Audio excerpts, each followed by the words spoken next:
अगला आता है जी हमारा क्वेश्चन नंबर 23। क्वेश्चन नंबर 23 पढ़ो जरा। क्या कह रहा है, if the first term and nth term of GP are a and B.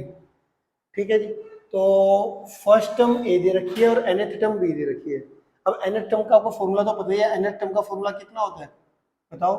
nth term का फॉर्मूला क्या होता है, a r n minus one. तो nth टर्म बी दे रखे तो nth टर्म की वैल्यू पुट कर दी a r n minus one, b का बी एज इट इज।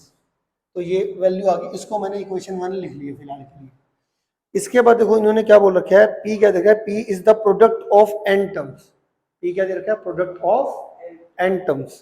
तो अगर आपको पता है कि जनरली जो प्रोडक्ट एन टर्म्स क्या होती है, a r square up to कहाँ तक जाता है, a r n minus one, ये एन टर्म्स होती है। ठीक है, तो अगर मैं कहूँ कैपिटल पी क्या बोल रखा है, कैपिटल पी क्या रखा है, product of n terms of GP, मतलब एन टर्म्स जो मैंने अभी आपको ये बताई इनका प्रोडक्ट। तो प्रोडक्ट में इनको ब्रैकेट में लिखकर मल्टीप्लिकेशन में डाल दिया। ठीक है, अब इसके अंदर ये हमारे को इतना क्वेश्चन आपको पता होना चाहिए। इसके बाद इन्हें प्रूफ क्या करने को क्या रखा है, P square is equal to a b की होल की पावर एन। ये हमें प्रूफ करना है, ये हमें क्या करना है, प्रूफ। तो वो पी हमारा product of n terms of GP था, ये लिख लिया। अब जो इसमें एन टर्म्स है ना, तो ए कब तक था, एन टाइम्स होगा, तो a raise to power n लिख लिया। आर की पावर वन, आर की पावर टू, ये कहाँ तक चल रहा है, आर की power n minus one. Base same और पावर क्या कर देंगे, ऐड। तो one plus two up to ये कितना हो जाएगा, n minus one, n minus one. एक हमने 10th में फॉर्मूला पढ़ा था, अगर कोई एपी में टर्म्स हैं तो उसका फॉर्मूला क्या पढ़ा था, एस एन का। एस एन का फॉर्मूला पढ़ा था ना, n by two first term plus last term पढ़ा था एपी का। तो एपी में हमारी फर्स्ट टर्म क्या है, ए, फर्स्ट टर्म ए है, कॉमन डिफरेंस भी क्या है, वन। ठीक है, और टोटल नंबर ऑफ टर्म्स कितनी है, वो है एन माइनस वन। तो एस एन वाले फॉर्मूले में मैंने क्या करा, एन बाई टू मतलब एन क्या होता है, टोटल नंबर ऑफ टर्म्स, वो इसमें कितनी थी, n minus one upon two first term ये दी और लास्ट टर्म है n minus one. First term plus last term, one से वन कट गया, n into n minus one upon two, ये आ गया। तो ये किसकी वैल्यू निकली, one plus two up to n minus one का answer n minus one n upon two आता है डायरेक्ट। वैसे तो मुझे पता है पर मैंने आपको बता दिया कैसे आता है। ठीक, तो यहाँ पे मैंने जो ये one plus two plus three up to n minus one का ये है, इसका ये वैल्यू लिख दिया।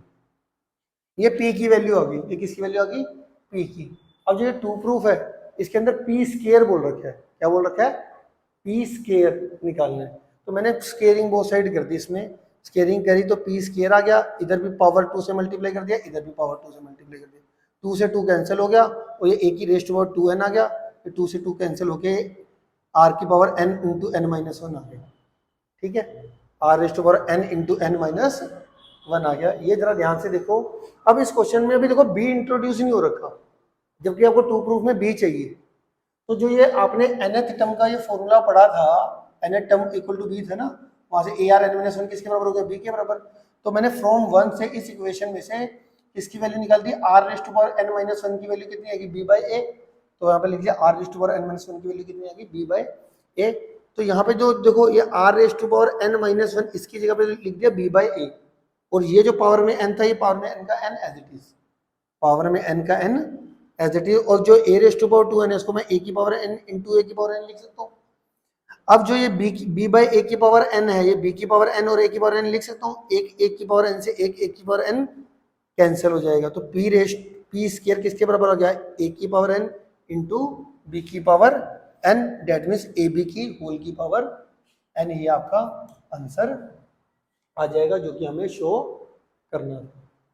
ठीक है, ये था हमारा क्वेश्चन नंबर 23। समझ में आ गया होगा आपको, है ना। ठीक है।